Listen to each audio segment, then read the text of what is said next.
Dear students, let us start the discussion on today's newspaper, that is 21st February 2017. The first article is by Happy Moon Jacob. It is about a brave new self-help world. So here we will be analyzing how the world is changing. What is the uncertainty mean today? Now, whenever we move from one situation to another situation, there will be a phase of uncertainty in between. Now, the world is going through this uncertainty. Normally, during this phase of change, we always become nostalgic and think that existing world order, how unfair it may be, it is better than this uncertainty. So, in this context, we are moving away from US dominated unipolar world to a multipolar world. And this is what always aspired for. But however, in between we have this uncertainty phase, which we often try to describe it as a dark age. So this dark age is filled with terrorism, climate change, nuclear proliferation, drug trafficking, and many other untoward effects. So, what are the reasons for this change? One is in the Europe there is a growth in right wing, and United States is repeatedly supporting the European Union breakdown under the President Trump. President Trump is very vocal in his support for the Brexit. So, the European Union, once it gets disintegrated, the Russia's alliances with the European Union are bound to increase. And second major factor over here is US is losing interest in NATO. So this is going to unwound the relations between US and Europe, because it is not just the democracy, rule of law and collective ideas that are binding them together. It is also a military alliance. So then obviously the resurgence of Russia is going to happen, and Russia-European ties are bound to increase. Already we can see the Netherlands and Russia relations are going on a stronger pace. And Austria is also in engagement with Russia. And second is the economical front. The United States is moving out from Trans-Pacific Partnership. It will provide for a new avenue for Chinese economic rise. You already have seen that Australia is coming into an engagement with China if TPP was scrapped. Already it has been scrapped, and Australia, New Zealand, Japan, they are moving close to RCEP, that is Regional Comprehensive Economic Partnership.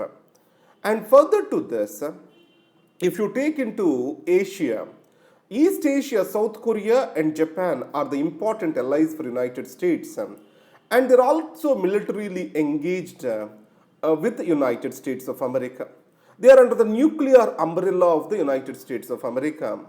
If US disengages or involves in military disengagement, obviously the military buildup of these countries is bound to increase. It means that a kind of instability and military arms race is bound to increase in Asia. So by and large, this uncertainty appears to be dangerous for the entire world. But the world has to strive itself to reach to a new normal, moving away from the US dominated unipolar world. Now coming to guilty until. Now understand something over here. The democracy shall have freedoms, a rule of law, and then quality representation. So in these circumstances, the rule of law depends upon the confidence of the people on their justice delivery system.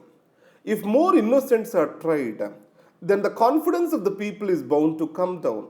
So that's why no person shall be guilty unless proven otherwise. Right? Every person is innocent unless proven otherwise. So in this context, professionalism of the investigative agencies, their concern for the human rights, this matter a lot. So I want to tell one simple statement. Prejudice is a big disease. It is against an individual or against a community or against a nation. So unnoticingly, in the society where we live in, we get into our mind many prejudices over a period of time. An opinion and a prejudice is different. An opinion that is derogative of the others and which is going to take the others in a low esteem, that is what we can call it as a prejudice. So in this context, Over a period of time, our investigating agencies are getting prejudiced against certain communities whenever the terror activities have happened. And any investigation happened with this prejudice will not stand for a free trial in the court. So, in this context, the arrest of the accused in Delhi blast case shows the investigative agencies did not do their work properly. And Seoul searching. So it is about recent arrest of the Samsung Hair and unholy nexus between politics and business in South Korea. Remember this way: across the world, if I have to point out one single cause of corruption, I will state it as a vicious cycle created through politics and business nexus. And it is more visible in Asian countries. So, in this, whenever we have an accountability and openness in functioning of both business and also the government, that is bound to come down. So, here, the arrest of the heir of Samsung, Mr. Lee Jae-yong, and is unholy nexus with President Park Geun-hye, who is impeached recently. This clearly shows that no country is an exception for corruption, and the world has to come together to fight the corruption. And then, next, get the open-ed article. In India, diverging incomes despite equalizing forces.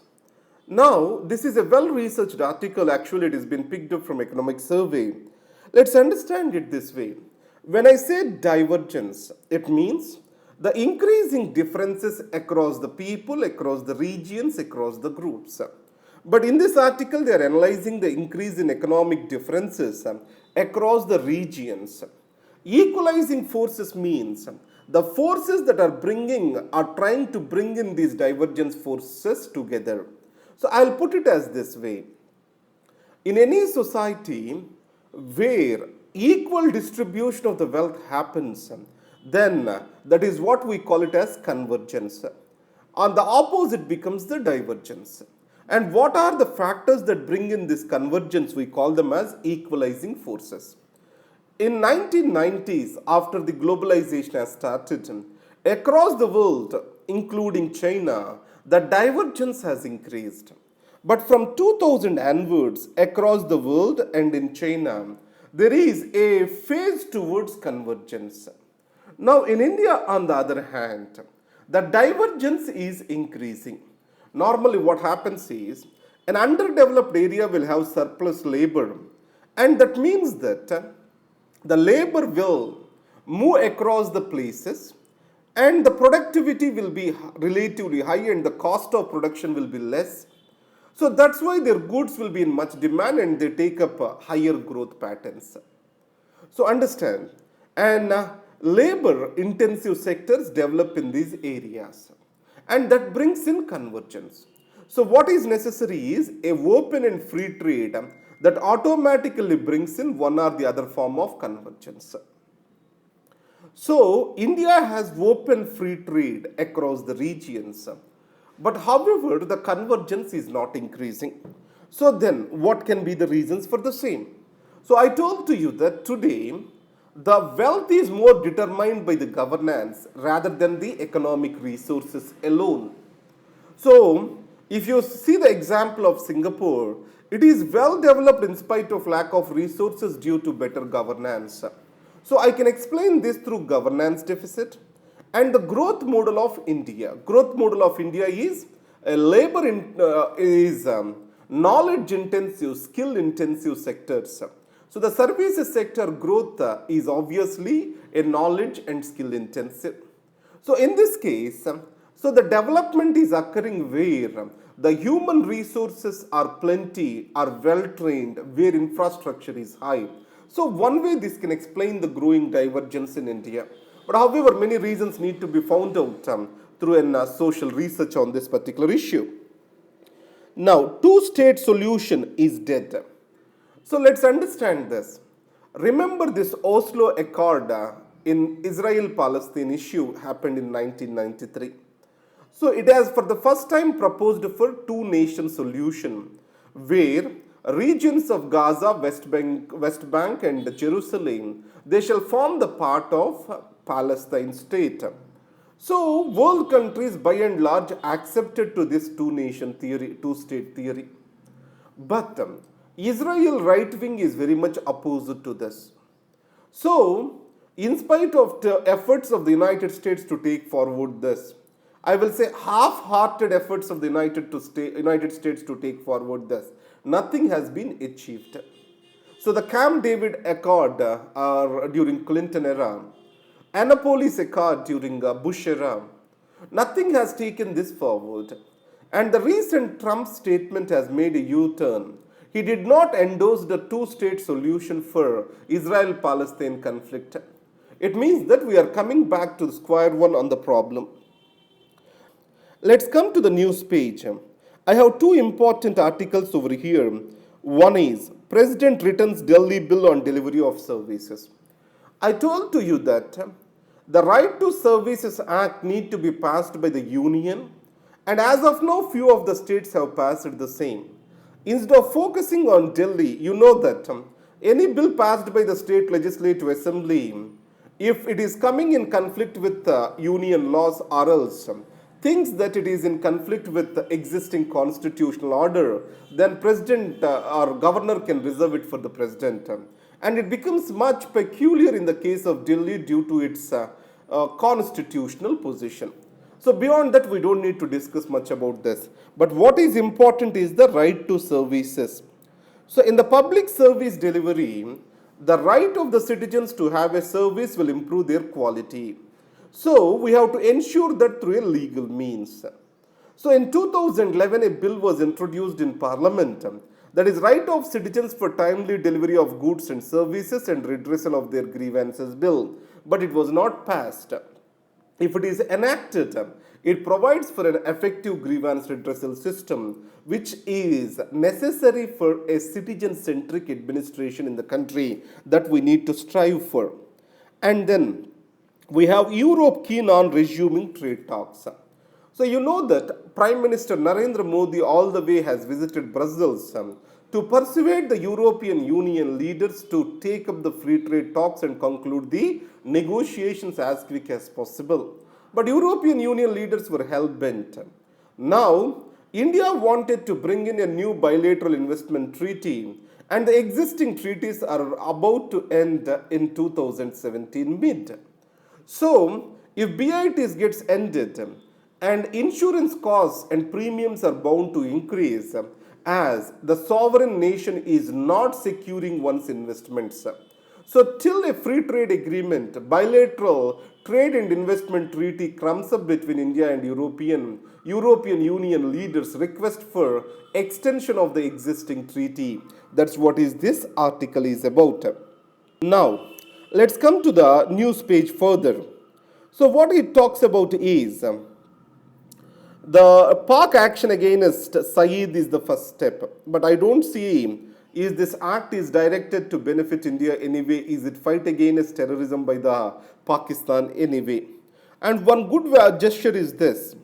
So as Shivratri is coming up on the request of Kashmiri Pandits, the agitation called by the Riyadh conference is being postponed. So that is one way that shows the tolerance and respect for each other's traditions in Kashmir. I can quote this as an example in my interview. Now, coming to the news. So, guilty until. So, no person is guilty until proven. That is what is the rule we need to follow.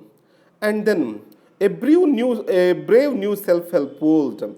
How the world is changing from uncertainty towards the multipolar world that we try to discuss. And soul searching, we discuss the articles. Now, let's come to the last day, that is question of the day. Economic inequalities are the greatest threat to democracy.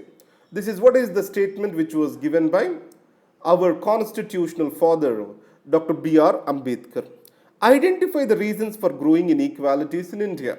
In this article, there are two reasons are being discussed. The nature of India's economic growth and governance deficit. What is the way forward to address the same? So you can talk about skill development, infrastructure, and you can discuss about the social sector and welfare progress. All these things comes in that particular way.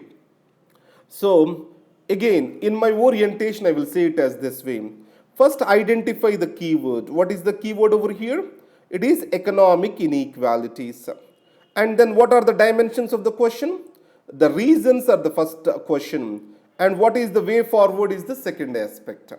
So reasons and way forward, these are the two aspects. So whenever we are writing the answer, we need to address these two aspects. So reasons, not more, just not two, you need to write more reasons over here.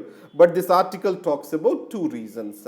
And failure of land reforms and failure of development, especially with regard to the certain areas. You can talk about those areas, and all these examples you can quote over here. And then way forward, and what are the steps the government has to take about.